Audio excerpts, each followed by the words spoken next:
반갑습니다. 손창용 세무사입니다. 우리 세무사랑 프로 활용 레시피 5번째 책으로 우리 2023년 귀속 소득세 신고 실무에 대해서 전체적인 내용들 살펴보도록 하겠습니다. 먼저 우리 개정세법에 대한 내용부터 정리를 해보도록 하겠습니다.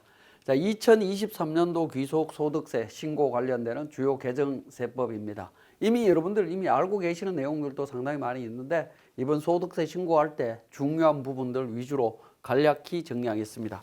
주택임대소득 과세에 관련해서 고가주택 기준을 인상을 했습니다. 1세대 1주택 관련해서 고가주택일 때는 과거에는 9억 원이었죠. 9억 원이었는데 지금은 이제 12억 원 초과분으로 고가주택 기준이 바뀌었습니다. 그러니까 집이 한 채 있으신 분들은 12억 원 이하 집인 경우에는 주택임대소득이 비과세되는 부분이 되겠습니다. 12억이 초과되면 과세가 된다라는 거 기억을 해 주시고요. 12억 원 기준점은 과세 기간 종료일 12월 31일 기준으로 판단하시면 되겠습니다. 자, 소득세 과세 표준 구간이 일부 또 조정이 된 부분이 있습니다. 우리 소득세 과세 표준은 1,200만 원 이하일 때 6%, 4,600만 원 이하일 때 15%, 8,800만 원 이하일 때 24% 적용되던 구간이 과세 표준이 1,400만 원 이하일 때 6%로 개정이 됐고요. 그 다음에 5천만 원 이하일 때 15%로 세율이 적용이 되도록 되어 있습니다. 요 두 단계만 과세 표준 구간이 조금 늘어났다라고 보시면 되겠고 나머지 세율의 과세 표준 구간은 동일합니다. 그래서 전체적으로 이 과세 표준 구간이 200만 원 정도 또는 두 번째 구간에는 400만 원 정도가 범위가 늘어남으로 인해서 세금이 전체적으로 조금 줄었다라고 보시면 될 것 같습니다. 자, 세 번째, 자녀세액공제 대상 연령을 조절을 했습니다. 23년도 그러니까 22년도 12월 달에 세법을 개정을 할 때는 만 7세 이상인 자녀 한 명에 대해서 세액공제가 진행이 되는 부분이었는데 이 7세 이상이라고 하는 부분이 만 8세 이상으로 범위가 좀 축소되었다라고 보시면 되겠고요.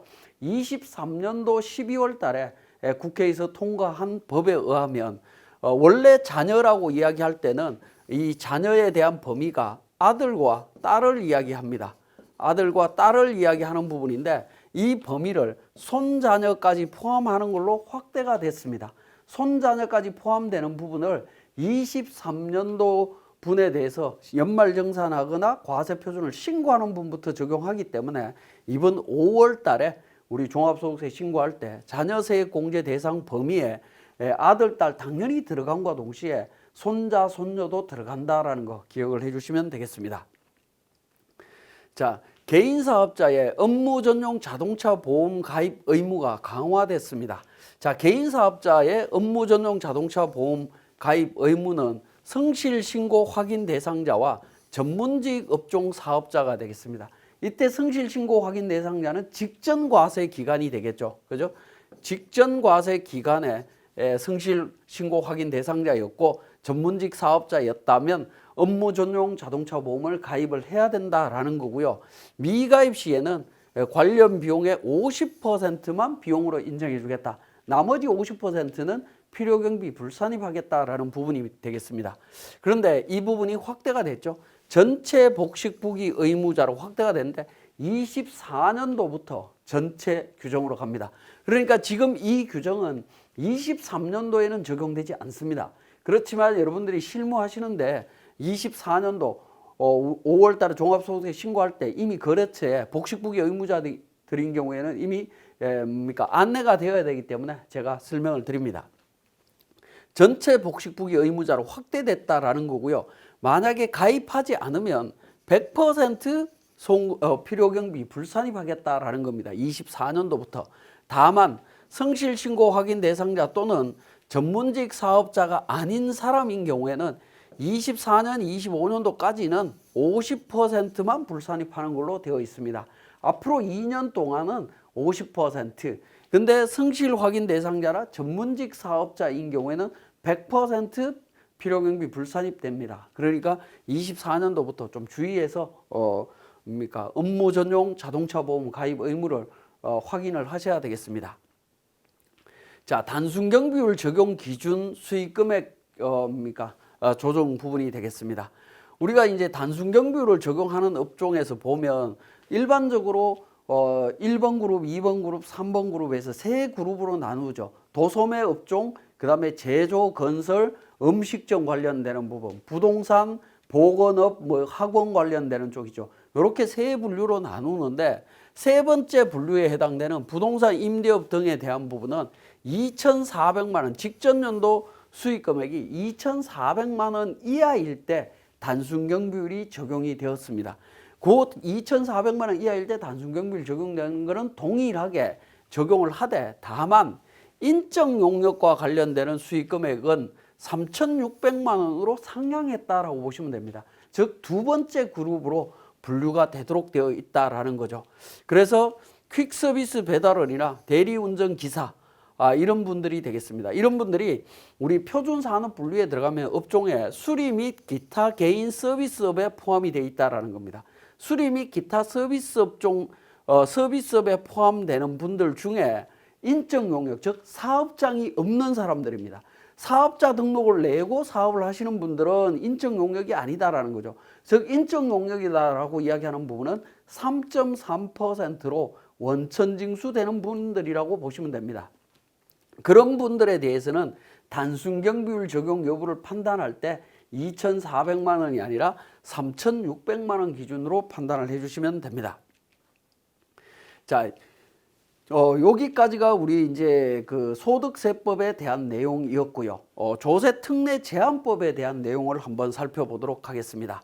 자, 조세특례제한법에서 중소기업 특별세 감면과 관련되는 부분인데, 자, 감면율이라든가 이런 부분들은 전부 동일합니다만은 지식 기반 산업이라고 해서 전기통신업이라든가 인쇄물, 출판업 등을 영위하는 수도권의 중소기업에 대해서 10% 감면이 되고 있었습니다. 근데 이 부분에 대해서 23년도부터 지식 기반 산업 특례를 폐지했다라는 겁니다.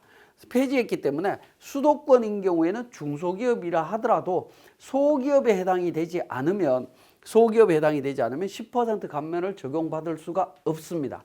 그 부분을 좀 주의하셔야 된다는 거 보시면 되겠고, 그 다음에 알뜰주유소 특례를 신설을 했습니다.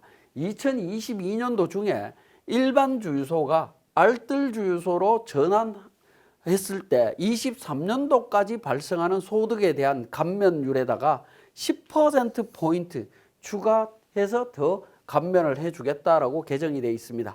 알뜰주유소 관련되는 부분보다는 우리 지식기반 산업 특례가 폐지됐다라는 점, 이 부분을 좀 주의해서 살펴보셔야 되겠고요. 조세특례제한법상 청년에 대한 연령이 확대됐다라는 겁니다.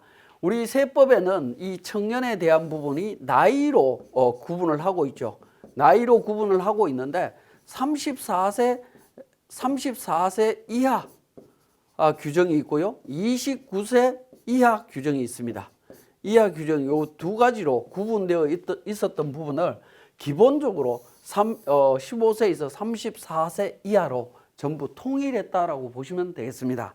그래서 모든 세법이 다 통일됐다라고 이해를 하셔도 큰 문제는 없을 것 같습니다. 자, 임시투자세액공제가 도입이 됐다라는 겁니다. 임시투자세액공제는 별도의 항목이 아니고요. 원래 통합투자세액공제 중에 통합투자세액공제 중에 23년도에 한해서 임시투자세액공제를 두고 있는데, 임시투자세액공제를 적용한다라는 얘기는 공제율을 기본 공제율보다 좀 더 높은 공제율을 적용해 주겠다라는 겁니다. 자, 우리 통합투자세액공제는 기본적으로 단기 기본공제와 투자 증가분에 대한 추가공제가 있습니다. 그래서 기본공제는 당해연도 투자금액의 기본공제율인데, 우리 중소기업만 봤을 때 일반 기업일 때는 10%를 공제를 해주고 있습니다. 그 다음에 추가공제는 당해연도 투자액에서 직전 3년 평균 투자금액을 초과한 당해연도 투자금액이 있다면 3%를 추가로 더 해주고 있습니다. 해주고 있는데, 이 부분이 임시투자세액공제가 도입이 되면서 1년간, 즉 23년도에는 기본 공제 금액의 기본 공제율을 중소기업인 경우에 12%를 해주겠다라는 겁니다. 12%고요. 추가 공제율도 1년 동안 기본 3%에서 10%로 늘어났습니다. 10%로 늘어났기 때문에 우리 통합투자세액공제 적용 대상 기업들은 그러니까 과거보다는 공제율이 훨씬 많아졌다, 높아졌기 때문에 공제액이 많아졌다라고 보시면 되겠습니다. 자, 그 다음에 R&B 비용 세액공제 제외 대상 비용을 명확하게 했습니다. 그러니까 각종 지원받아서 세액공제에 들어간 부분들은 적용을 안 하겠다라는 건데요. 국가나 지자체 등으로부터 지급받은 출연금 등의 자산에 대해서는 그러니까 연구인력 개발비 세액공제를 적용할 수가 없습니다. 자, 그 다음에 근로소득 증대세제 등에 대해서 재설계를 했다라고 보시면 되겠는데 소득이 증가하면 세액공제를 해주겠다라는 부분이 되겠습니다. 여기에서 기존의 근로소득 증대세액공제는 중소기업, 중견기업, 일반기업까지 적용이 되는 부분이었는데 이게 이제 대기업에 대한 부분은 제외되는 걸로 개정을 했고요. 그 다음에 중소기업 특례가 있습니다. 특례 적용이 있는데 임금 증가율이 원래 3%를 초과하는 경우에 그러니까 그 임금 증가분에 대해서 20%를 단순하게 세액공제해 주겠다라고 하는 규정이 있는데 3%를 3.2%로 조금 더 상향했습니다. 최근 3년간 임금 증가율을 반영해서 3.2%로 바뀌었다라고 보시면 되겠고요. 적용 대상 임금이라고 하는 부분이 소득세법 20조 1항 1호 2호에 따른 소득의 합계다라고 되어 있는데 이 규정은 엄밀하게 따지면 그러니까 근로소득의 범위를 이야기하기 때문에 비과세 근로소득도 포함되는 걸로 해석이 될 수가 있습니다. 자, 그 부분을 명확하게 제외하는 걸로 규정을 했다라고 보시면 될 것 같습니다. 자, 그 다음에 통합고용세액공제를 신설했습니다. 자, 이 부분이 우리 기존 고용증대세액공제와 사회보험료세액공제, 그 다음에 정규직 전환세액공제, 경력단절 여성세액공제 이 네 가지 세액공제를 통합고용세액공제로 합쳤다라고 보시면 될 것 같습니다.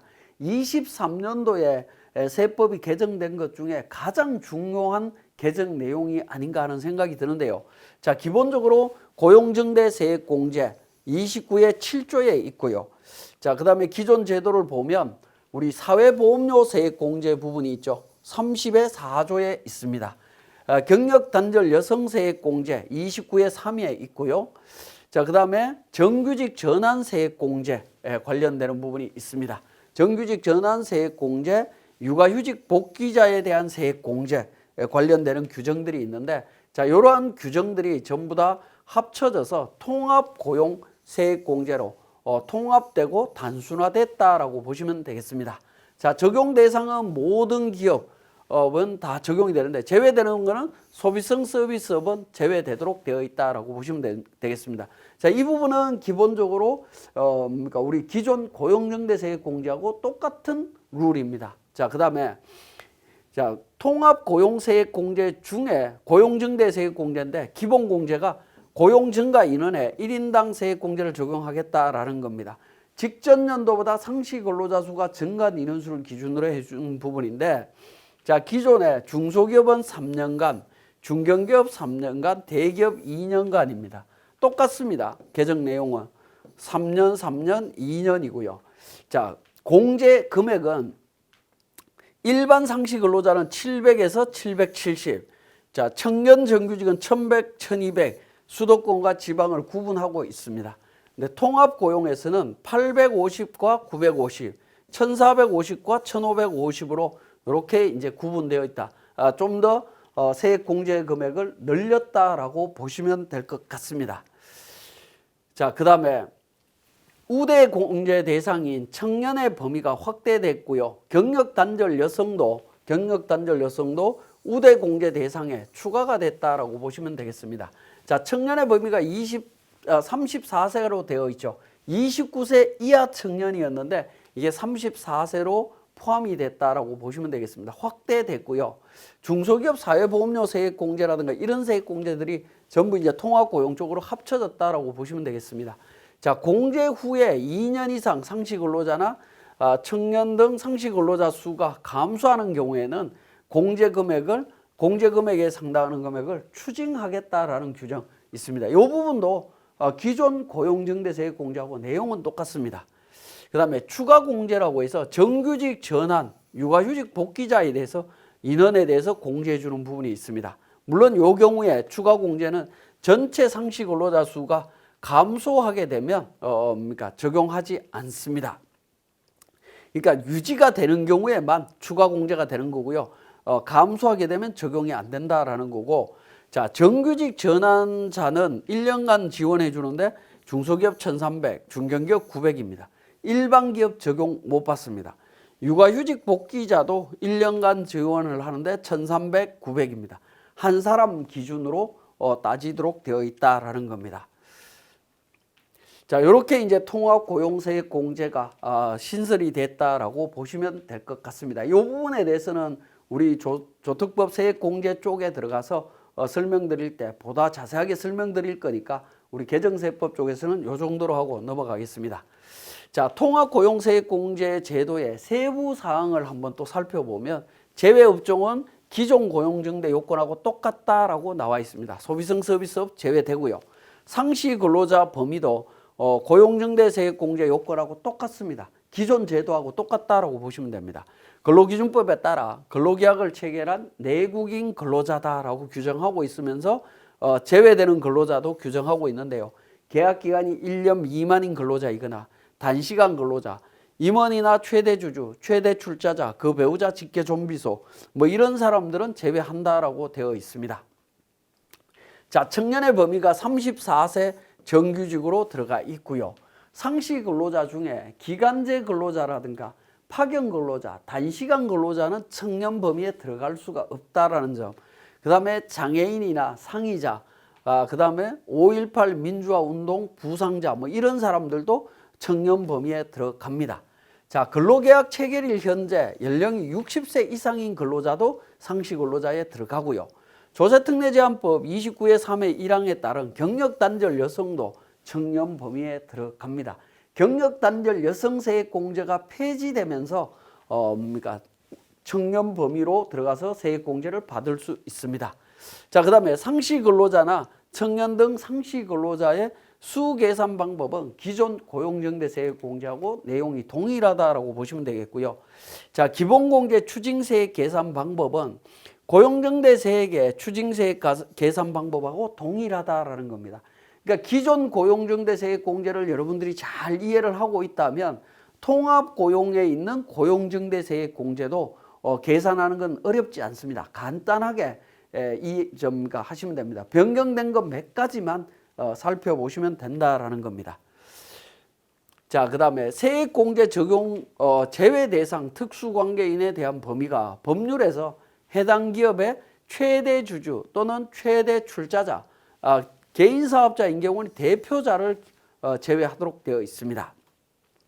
기존 정규직 전환 및 육아휴직 복귀자 세액공제 범위하고 동일하게 규정이 되어 있다라는 점도 특수관계인의 범위는 동일하게 되어 있습니다. 그 다음에 해당 기업의 최대 주주나 최대 출자자, 국세기본법에 따라 친족관계에 있는 사람도 특수관계 범위에 들어가면서 제외된다라고 보시면 되겠고요. 원천징수 사실 확인 방법은 우리 근로소득 원천징수부를 통해서 근로소득세를 원천징수한 사실이 확인되는 경우를 말합니다.